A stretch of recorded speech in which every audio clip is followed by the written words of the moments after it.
발 질환 무엇이든 물어보세요. 이우천입니다. 중풍 환자가 주변에 보면 간간 꽤 있죠? 중풍 환자 상당히 있습니다. 그거를 보통 중풍 환자 제일 많은 게 편마비라는 거, 반신마비가 많습니다. 그런 분들의 어떻게 걷는지, 어떻게 치료하는지, 안 되면 어떻게 수술하는지 이런 거를 말씀드려 보겠습니다. 성인 경련성 마비, 편마비라는 거예요.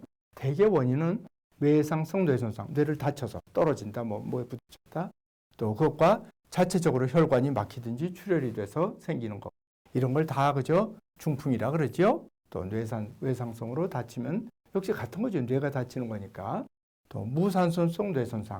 이거는 질식이라든지 또는 일산화탄소, 연탄가스 중독 옛날 같은 많았죠. 그런 거. 또 척수 손상.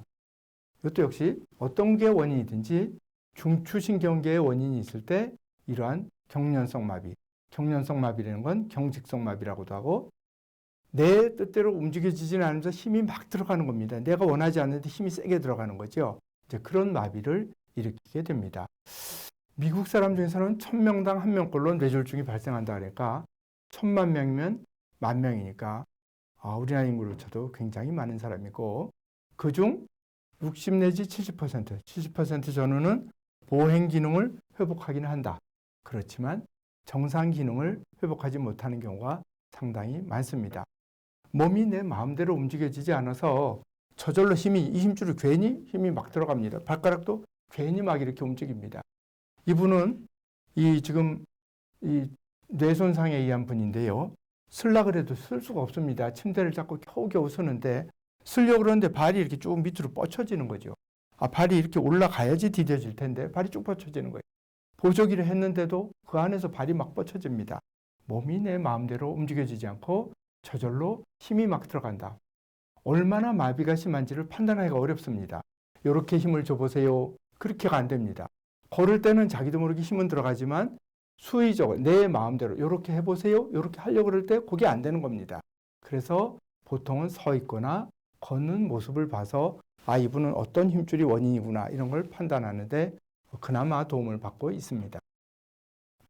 보조기를 딱 90도로 쓰려고 해놨는데 보조기 안에서도 힘이 들어가기 때문에 아무리 보조기를 해도 발이 잘 유지되지 않는 분도 많습니다.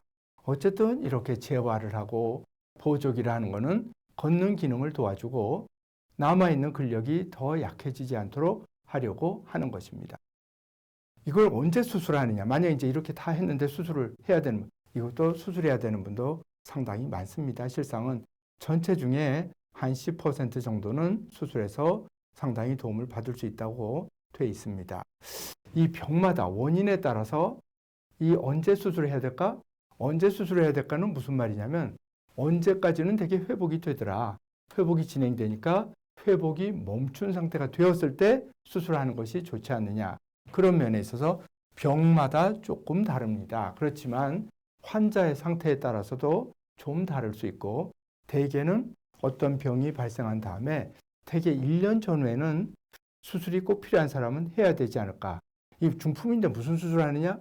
중풍의 뇌만 생각하지만 뇌를 고칠 수 없을 때 발을 어떻게 해서라도 도와줄 수 있는 그런 거를 생각해 봐야 되는 것입니다. 편마비에서 가장 중요한 변형이 까치발입니다. 까치발, 팔이 아래로 막 내려가는 거죠. 까치발 교정하면은 보행 능력이 상당히 좋아지는 경우가 많습니다. 일단은 그 전에는 일단 마비가 되고 막 힘이 들어가면 변형이 심해지지 않도록 부목도 되고 보조기도 하고 재활운동도 하고 그렇게 하고서 정 안 되는 경우에는 수술을 할 수도 있습니다. 수술 중에 가장 기본적인 것이 아킬레스건을 연장하는 것인데요.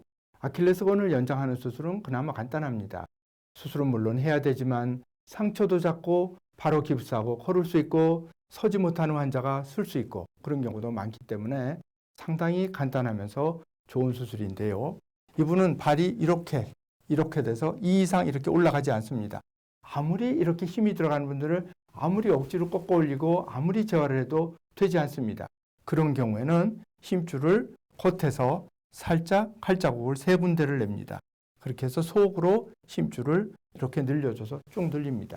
그러면은 저런 발이 금방 이렇게 되면서 이 상태에서 기부스하고 바로 걸을 수 있습니다. 다 디디고 걸을 수 있기 때문에 상당히 환자의 기능을 위해서 또 수술에 얼마나 중요한 수술이냐 이거 여러 가지 고려해 봤을 때 아주 중요하고도 필요한 수술이라고 할 수 있겠습니다.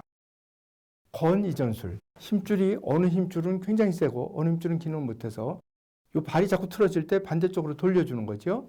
이제 이런 거는 판단도 어렵고 이제 걷는 모양을 잘 봐서 판단하는데 이거는 문제가 이 건 이전술을 하면 새로 힘을 주로 옮겨놓은 자리가 뜯어지면 안 되니까 수술 후 한 달 반 정도 디디지 못하는 것이 좀 아킬레스건 연장술보다는 좀 더 문제가 되는 수술입니다. 가령 발이 자꾸 이렇게 틀어지는 분이 있습니다.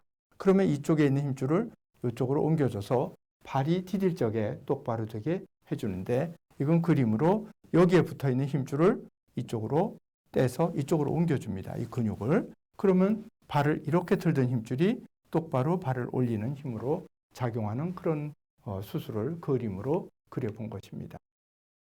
그래서 이걸 다시 요약을 해보면 마비가 된 지 1년 이상 지나면 수술을 생각해 봐야 된다. 물론 잘 못 걷는 분이겠죠. 서지 못하는 사람은 설 수 있게.